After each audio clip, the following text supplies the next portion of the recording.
तुमच्याही घरात रोज साफसफाई करून किचन पुन्हा घाण होतं किंवा कॉकरोचचा त्रास होतो का? आज मी माझी वीकेंडची क्लीनिंग रुटीन कशी असते ते तुम्हाला दाखवणार आहे आणि काही सोप्या टिप्स पण शेअर करणार आहे, ज्या माझ्यासारख्या वर्किंग मॉम किंवा ज्या गृहिणी आहेत त्यांना खूप उपयोगी पडतील. चला तर मग दिवसाची सुरुवात करूया. नमस्कार मंडळी, नवीन एका व्लॉगमध्ये तुमच्या सर्वांचं खूप खूप स्वागत आहे. आज वीकेंड असल्यामुळे सकाळी थोडीशी निवांतच सुरू झाली. ऑफिस नाही त्यामुळे मुलांसोबत थोडासा जास्त वेळ घालवायचा होता. आज नाश्त्यामध्ये इडली बनवायचं ठरवलं होतं. इडलीचं नाव ऐकताच लाडू आणि श्रीहरी दोघेही सरळ किचनमध्ये हजर झाले. मग दोघांनाही किचन ओट्यावर बसवलं आणि इडली बनवायला सुरुवात केली. लाडूचं मात्र वेगळंच, ती अगदी बारकाईने सगळं बघत होती. आई काय टाकत आहे, हे काय करते, असे तिचे प्रश्न सुरूच होते. मध्ये मध्ये मला छोटीशी मदतसुद्धा करत होती आणि श्रीहरी मात्र स्वतःचाच कार्यक्रम सुरू होता त्याचा. कधी खिडकीतून बाहेर बघायचं, कधी बेसिनचा नळ चालू करायचा, कधी इकडे तर कधी तिकडे. रोज मुलांना इतका वेळ देता येत नाही, त्यामुळे वीकेंडला त्यांच्यासोबत असे छोटे छोटे मूवमेंट्स जगायला मला खूप आवडतात. इडल्या छान अशा फुलून तयार झाल्या होत्या. मस्त अशी इडली पात्रातून काढून घेतली आणि गरमागरम इडली दोघांना खायला दिली आणि दोघांनी गरमागरम इडली अगदी आनंदाने खाल्ली. आई म्हणून यापेक्षा मोठा आनंद दुसरा कोणता असतो. आपण प्रेमाने बनवलेली मुलांनी मनापासून खाल्लं की सगळी मेहनत सार्थक झाल्यासारखं वाटतं. सर्वांचा नाश्ता झाला आणि मग मी माझी वीकेंडची महत्त्वाची रुटीन सुरू केली.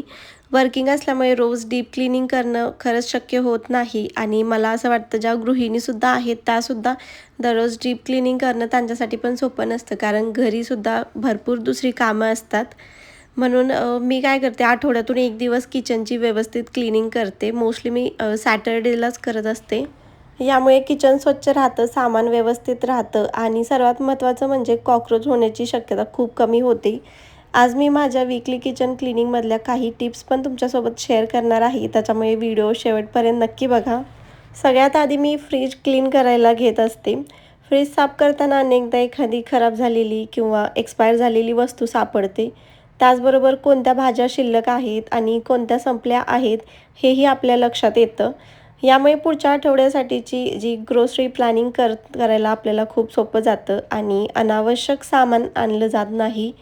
फ्रीजमध्ये सगळे डबे बाहेर काढून व्यवस्थित घासून स्वच्छ करते. स्वच्छ डब्यामध्ये सामान ठेवलं की फ्रीज पण फ्रेश वाटतो. माझ्याकडे हे फ्रीजमधले प्लास्टिकचे डबे आहेत. याच्यामध्ये भाज्या खूप वेळासाठी फ्रेश राहतात आणि हे मी 6चं सेटमध्ये ऑर्डर केले होते आणि खरंच हे मला खूप उपयोगी ठरत आहेत. जेव्हापासून मी हे घेतले आहेत तेव्हापासून याच्यामध्ये जेवढ्या मी भाज्या ठेवते त्या एकदम फ्रेश राहतात. कोथिंबीर तर याच्यामध्ये 1 महिन्यापर्यंत फ्रेश राहते.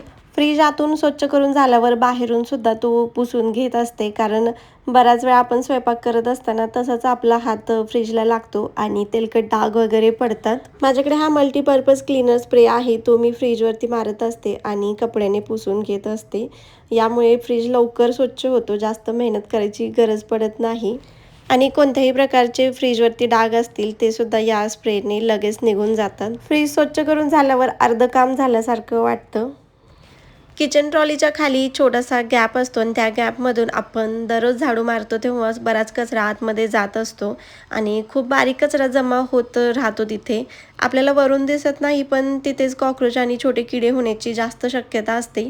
म्हणून मी आठवड्यातून एकदा हा भाग नक्की साफ करते. फक्त मी खालच्या ट्रॉलीज काढून घेत असते आणि झाडूने सगळा कचरा बाहेर काढते. त्यानंतर फिनाईल वगैरे टाकून तिथून पुसून घेत असते, कारण फिनाईलच्या वासाने वगैरे कॉकरोच वगैरे होत नाहीत. हा एक छोटासा बदल आहे, पण याचा खूप फायदा होतो. मी खूप ऑब्झर्व केलं आहे. जेव्हापासून मी हे अशा प्रकारची क्लिनिंग करते तेव्हापासून घरात कॉकरोच वगैरे शक्यतो होत नाही. तुम्ही जर फ्लॅटमध्ये राहत असाल तर तुम्हाला हा अनुभव असेल. आपण म्हणजे घरातून नाही पण बाहेरून बरेच कॉकरोच आपल्या घरात येत असतात. पण असं आठवड्यातून एकदा क्लिनिंग केली ना तर बरेच कॉकरोचचा त्रास आपल्याला खूप कमी होतो. मी कोणतं क्लिनिंग करायला घेतले आणि लाडू आणि श्रीहरी तिथे आले नाहीत असं होतच नाही. त्यांना कितीही काही खेळायला दिलं, खायला दिलं तर ते सगळं सोडून मी काही करत असेल तर ते ते पाहायला येतात. पण आता मला इतकी सवय झाली आहे की त्यांच्यासोबतच मी हे सगळं काम करत असते. यानंतर नंबर येतो गॅस शेगडीचा. दररोज स्वयंपाक झाल्यानंतर गॅस शेगडी मी पुसून घेत असते, पण वीकली क्लिनिंगमध्ये हे जे वरचे स्टँड आहेत ते सुद्धा मी व्यवस्थित घासून वगैरे ठेवते. रोज वरून पुसलं तरी बर्नर आणि बाजूला तेलाचे थर जमा होतच असतात, म्हणून आठवड्यातून एकदा डीप क्लिनिंग केल्यावर गॅस नवीन सारखा दिसतो. यामुळे हायजीन तर राहतेच, पण किचन ओटा वगैरे सगळं क्लीन असेल तर स्वयंपाक करायलाही छान वाटतं. गॅस शेगडी क्लीन करायला मी हे मल्टीपर्पज क्लीनरच वापरते, कारण यामुळे जे तेलकट डाग वगैरे असतात ते पटकन निघतात. गॅस शेगडी क्लीन करताना सर्वात महत्त्वाचे असतात ते त्याचे बटन्स क्लीन करणे, कारण चपाती करत असताना गॅस कमी जास्त करण्यासाठी आपण तसाच तेलकट हात त्यांना लावतो आणि तिथे सर्वात जास्त पीठ तेल वगैरे लागण्याची शक्यता असते आणि ते तसेच राहिलं तर मग तिथे कॉक्रोच वगैरे येतात.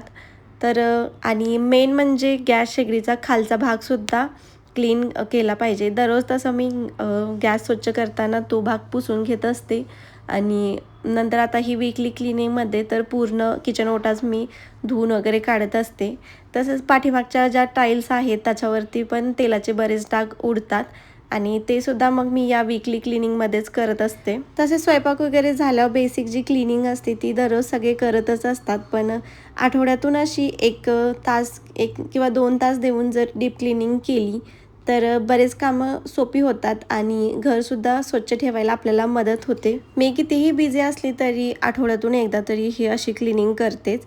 नाहीतर मला कधी कुठे गावाला वगैरे जायचं असेल, सॅटर्डे संडे बाहेर असेल मी, तर फ्रायडे माझं लॉग आउट झाल्यानंतर मग मी का होईना पण ही क्लिनिंग मी करतच असते, कारण यामुळे मला बरेच फायदे जाणवले आहेत. त्यामुळे सुट्टी दिवशी मला जसा वेळ मिळेल तसं मी हे क्लिनिंग करतच असते. त्याच्यानंतर ह्या ज्या ट्रॉलीज आहेत त्या बाहेरून सुद्धा व्यवस्थित पुसून घेते. रोजच्या वापरामुळे तेलाचे डाग, हाताची ठसे आणि धूळ बसलेली असते. स्वच्छ पुसल्यावर कसं किचन लगेच फ्रेश आणि नीटनेटकं दिसायला लागते. ट्रॉलीज बाहेरून पुसण्यासाठी मल्टीपर्पज क्लीनरच मी वापरते. आता मी सारखं हे तुम्हाला सांगते कारण मला असं जाणवलं की जेव्हापासून मी हे यूज करते तेव्हापासून क्लिनिंगमध्ये माझा खूप वेळ वाचतो आणि यामुळे स्प्रे करून लगेच पुसलं की एकदम स्वच्छ पण होतं, तेलकट डाग वगैरे सगळे निघतात.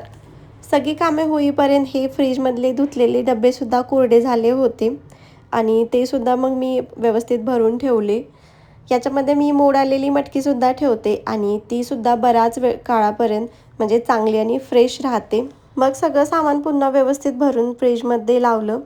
मला प्रत्येक वस्तूची ठरलेल्या जागीच ठेवायला आवडते, कारण यामुळे काही शोधायचा वेळ लागत नाही आणि किचन नेहमी ऑर्गनाईज राहते. आणखी एक गोष्ट मी आवर्जून करते, कॉकरोचसाठी मी हे हीट वापरते. थोडंसं हीट एका कागदावरती टाकून ते किचनच्या ट्रॉलीच्या खाली ठेवते, ज्यामुळे कॉकरोच असतील तर ते मरतात आणि नवीन होण्याचं प्रमाणसुद्धा कमी होतं. पण ही गोष्ट करताना एक काळजी नक्की घ्यायची, कारण मुलांच्या आणि पाळीव प्राण्यांच्या हाताला किंवा तोंडाला लागणार नाही अशा सुरक्षित ठिकाणीच हे ठेवायचं. अशा प्रकारे मी माझी वीकेंड किचन क्लिनिंग करते.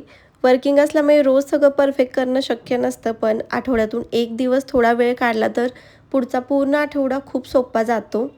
तुम्ही ही वीकली क्लिनिंगमध्ये काही वेगळ्या टिप्स फॉलो करत असाल तर मला कमेंटमध्ये नक्की सांगा, मला वाचायला खूप आवडेल. आपल्या चॅनलवरती 85% लोक असे आहेत जे फक्त व्लॉग पाहतात, पण त्यांनी अजून चॅनलला सबस्क्राईब केलं नाही. आणि व्हिडिओ आवडला असेल तर लाईक करा, शेअर करा आणि चॅनलला सबस्क्राईब करायला विसरू नका. पुन्हा भेटू पुढच्या व्लॉगमध्ये. तोपर्यंत काळजी घ्या. बाय.